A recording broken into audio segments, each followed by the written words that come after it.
1. This conversation is between two people, Tom and Mary, who are choosing radios, televisions and telephones in an electronics shop. Listen to the conversation and decide which of the items in the picture, A, B, C or D, they are going to buy. First, you have some time to look at questions 1 to 4.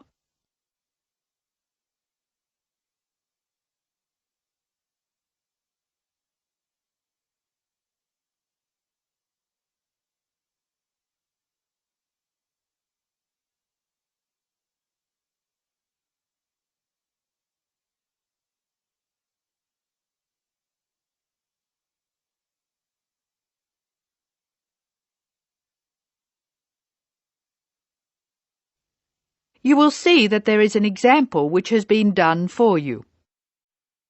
The conversation relating to this will be played first. Well, here we are. There's certainly plenty to choose from. I'm finding it hard to know where to start. Would you like to look at the answering machines? Let's start there.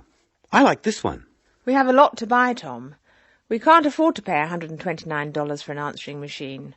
And we can't afford to pay $127.50 for the dual tape answering machine either. All right. We'll buy a cheaper one then. There's this one for $89, or the smaller one for $59.95. I like the square shape of the small one. It'll fit neatly onto my desk. And it's the cheapest. OK, we'll buy that one.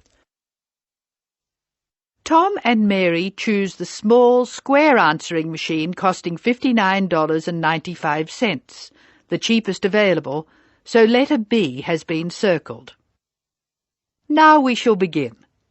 You should answer the questions as you listen because you will not hear the recording a second time. Now listen carefully and answer questions 1 to 4. Well, here we are. There's certainly plenty to choose from. I'm finding it hard to know where to start. Would you like to look at the answering machines? Let's start there. I like this one. We have a lot to buy, Tom. We can't afford to pay $129 for an answering machine. And we can't afford to pay $127.50 for the dual tape answering machine either. All right. We'll buy a cheaper one then. There's this one for $89, or the smaller one for $59.95. I like the square shape of the small one. It'll fit neatly onto my desk. And it's the cheapest. OK, we'll buy that one. Good. Now we need to buy a telephone for the office. I'd like to get a portable phone. You know, one of those cordless ones. Are you sure? I think it's a good idea. We don't need another telephone answering machine, so we can look for a small one. I really like the one with the hinge in the middle. A folding telephone. Yes, that's a good idea. So we'll take that one. Are you ready to look at the other things we need? Yes. Let me look at the list. We need a couple of radios. I want one I can listen to while I'm walking. I know. They're just over here. I don't think you should buy the really cheap one. You mean this one? $17 is a very good price. That's true, but I believe they give a very bad sound quality. And what if you want to use a cassette? It doesn't have any space for a cassette. You're right. Well, I really hate the ones where you have to put the small earphones into your ear. Here's one with big earphones you put over your ears. It's expensive. It's only $20 more than the one with the little earphones. Take it. OK. What's next? We have to choose a television. We need one which is big enough but to... not too big. I don't want anything larger than 48 centimetres. I really think 34 centimetres is too small for our room. That's only about 13.5 inches. OK. Let's take the size bigger than 34 centimetres. What about another radio? How would you feel about a clock radio instead of just a radio? I don't want a clock radio. I'm very fond of my alarm clock. But I like this radio with the curved carry handle. So do I. It's a good price, too. So, now we've chosen an answering machine, a cordless telephone, a radio for you to use when you go for a walk, another radio and a television. Anything else? No. Let's go and have a cup of coffee. Tom and Mary go for their cup of coffee. Listen to their conversation and be ready to answer questions 5 to 10.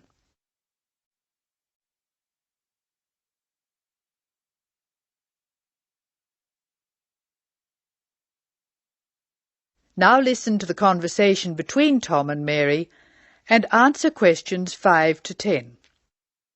Write no more than 3 words for each answer. Shopping's hard work. I'm glad it's over. Do you want to go home now? Yes, I think I'll take the things we bought home. OK. I'll go to the office. I've got lots to do. I'll come back later, straight from the office. OK. I'd better hurry. My brother's waiting at the house to help carry the television in. Good. I hope he'll still be there when I get home. I haven't seen your brother for ages. No, wait. I forgot to tell you. I'll be late home tonight. I've got a meeting at 5 o'clock. When do you think it will end? I'm not sure. Still, I should be home by 8.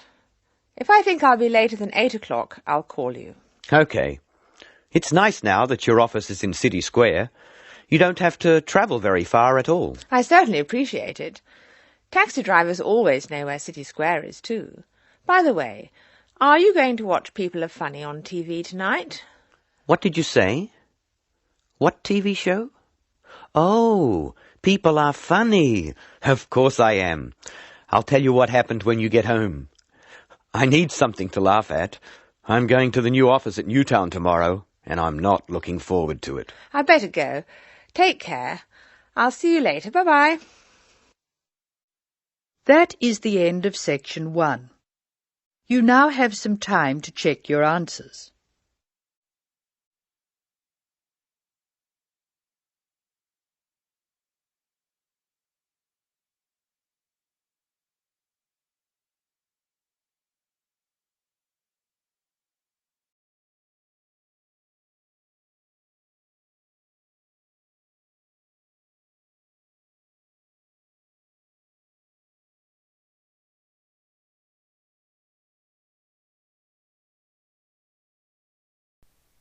You will hear a Director of Student Administration from Mitchford University giving a talk on Open Day.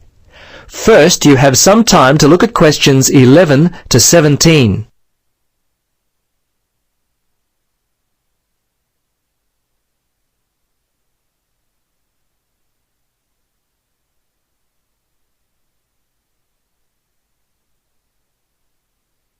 Now, listen carefully and answer questions 11 to 17.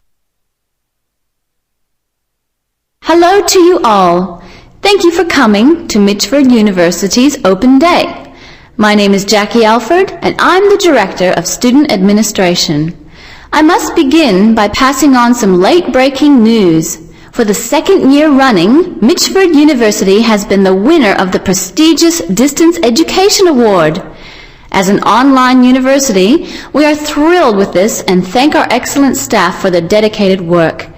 We now add this trophy to our Research Excellence Award. The only one remaining is the Best Overall University, which we are expecting to be announced in the near future. Now, I want to cover a few aspects of what we offer our students from the student administration point of view. I would like to cover a few of the core things we deal with here at the university. Our office is always busy. Firstly, we handle all requests for on- and off-campus housing. First-year bachelor's degree students, we offer any and all assistance. If you're considering a postgraduate degree with us, which some of you coming to the area with families are, I've met some of you already, I think. Please be aware that due to staff constraints, we are only able to help international students. My department is also responsible for the collection of all student fees and, aside from exam week, we often assist with timetabling. Our department is in close contact with enrollment, so we know all your examination results. Student fees are used to help with the extracurricular activities here on campus. Each semester we put on a movie night, And last year we tried a music appreciation night, which was well received. We often invite a number of local charities in the area to participate in our movie nights. This has been a good way for us to give back to some of the local people. Now, when you apply for a place at Mitchford University, your application package goes first to the registrar's office, where it is either accepted or rejected based upon your past academic record and test results. If you are accepted, it comes to the Student Administration Department, where we examine any special requests you may have included in your application. After that, a letter is sent to you informing you of your acceptance. The whole process takes about 3 to 4 weeks. Generally, if we receive applications by April or early May, students are notified of their acceptance in late June, unless you make mistakes with your application, which is all too common. Before listening to the rest of the talk, you have some time to look at questions 18 to 20.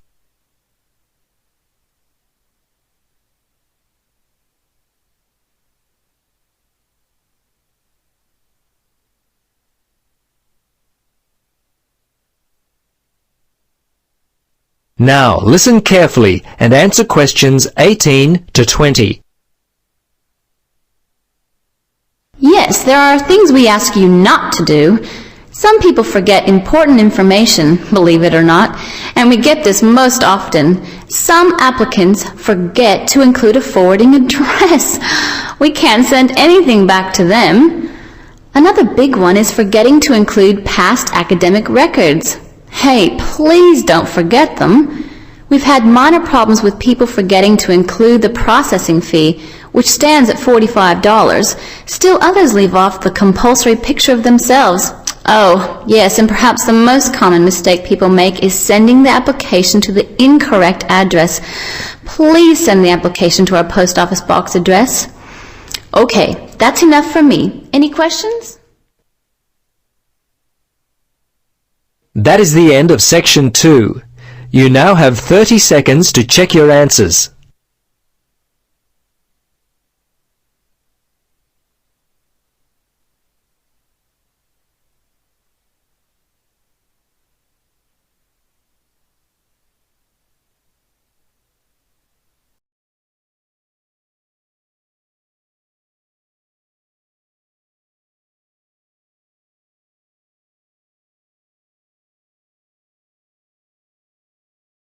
Now, turn to Section 3.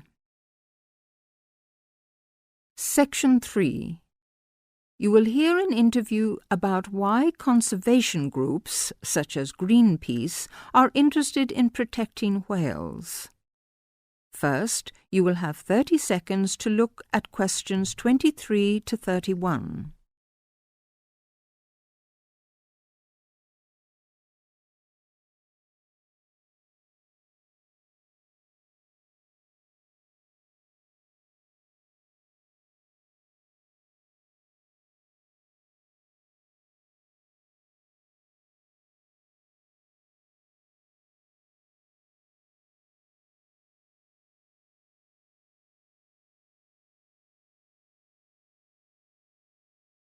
Now, listen carefully and fill in the missing information in the summary below. We hear a lot these days about whales and the need to protect them. But when did this interest start? Because people have been hunting whales for centuries, haven't they? Yes, for at least 1,000 years. And there were no problems until this century, really. What happened was that fishing technology became much more efficient and the ships were much faster, so more and more whales were caught. In the 1960s, the main whaling countries were killing more than 60,000 whales a year, and I think everyone began to realize that something had to be done. When did the killing begin to slow down? It was quite a slow process, and it was the environmental groups like Greenpeace that really made things change. I mean, they set out to make people aware of the fact that whales were fast becoming extinct. But even now, we don't know if this interest has come too late. If you take the great blue whale, for example, which at 30 or 40 meters long is the biggest animal there has ever been, Now there are perhaps about 2,000 or so left. In fact, they have been protected for quite a long time, but there is still no sign that their population is growing. Am I right in thinking that killing whales is against the law? Yes.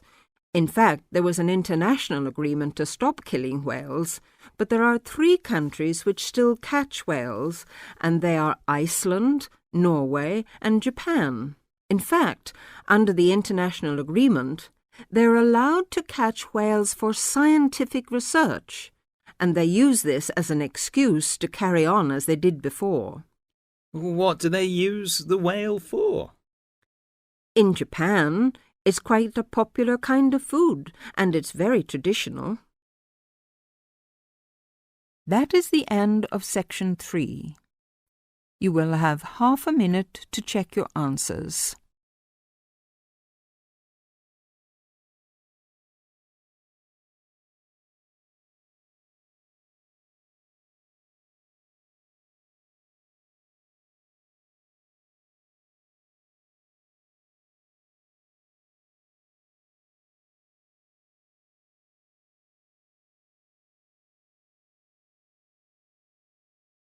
Now turn to Section 4.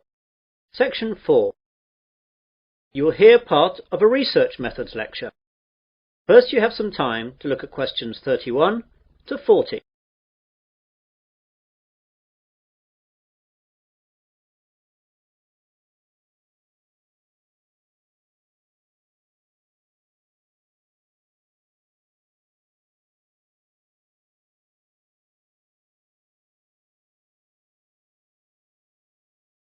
Now listen carefully and answer questions 31 to 40. Good afternoon, ladies and gentlemen. Welcome to this auxiliary lecture on research methods. This lecture is not aimed specifically at one particular course, but is a general lecture that will be relevant to any student who must conduct research into a topic for his or her course. For most of you, this will be the research that you need to do in order to write your dissertation and theses. It has been said that First World societies are no longer industrial societies, but information societies. That is, our major problems and tasks no longer mainly centre on the production of goods and services necessary for survival and comfort, but rather require a prompt and accurate flow of information on preferences, needs and behaviour. This is why surveys today are regarded with so much importance. What then is a survey? Today, the word survey is used most often to describe a method of gathering information from a sample of individuals. This way, the results can be projected from the sample to the larger population. An important consideration to take at the start is to decide how large a survey to perform. The sample size required for a survey partly depends on the statistical quality needed and the size of the total population of the area in question. Even so, there is no simple rule for sample size that can be used for all surveys. Analysts, though, often find that a moderate sample size is sufficient statistically and operationally. A properly selected sample of only 1,000 individuals can reflect various characteristics of the total population, but it is not always needed to sample the entire population for your needs. I'd like now to look at some of the types of survey available to us, and the focus here will be on methods for surveying individuals and companies. Mail, telephone interview, and in-person interview surveys are the most common ways for doing this. The latter can be in offices, homes, or on the street. Mail surveys can be relatively low in cost. A decent response rate, though, is the major problem. Mail surveys can be most effective when directed at particular groups, such as subscribers to a specialised magazine or members of a professional association. Telephone interviews are an efficient method of collecting some types of data and are being used increasingly. They lend themselves particularly well to situations where timeliness is a factor and the length of the survey is limited. For students such as you, though, cost will be an issue. In-person interviews in a respondent's home or office are good when complex information is to be collected. It could involve a great deal of travelling around, though. Street interviews could also be useful as they are easy, but the sampling is not very scientific. We also need to look at the content of our surveys. Surveys can focus on opinions and attitudes, or on factual characteristics, or behaviour. Many surveys combine types of question. Questions may be open-ended, such as, "Why do you feel that way?" or closed, such as, "Do you approve or disapprove?" The questionnaire may be very brief, a few questions taking 5 minutes or fewer, or it can be quite long, requiring an hour or more of the respondent's time. Also, because changes in attitudes or behaviour cannot be reliably ascertained from a single interview, some surveys employ a panel design, in which the same respondents are interviewed on 2 or more occasions. There are also certain ethics to be looked at in conducting surveys. Some of you will see that the information that you will compile is of value to companies operating in that particular sector. Therefore, you must always bear in mind a few guidelines. Surveys should be carried out solely to develop statistical information about a subject. They should not be designed to produce predetermined results or as a ruse for marketing and similar activities.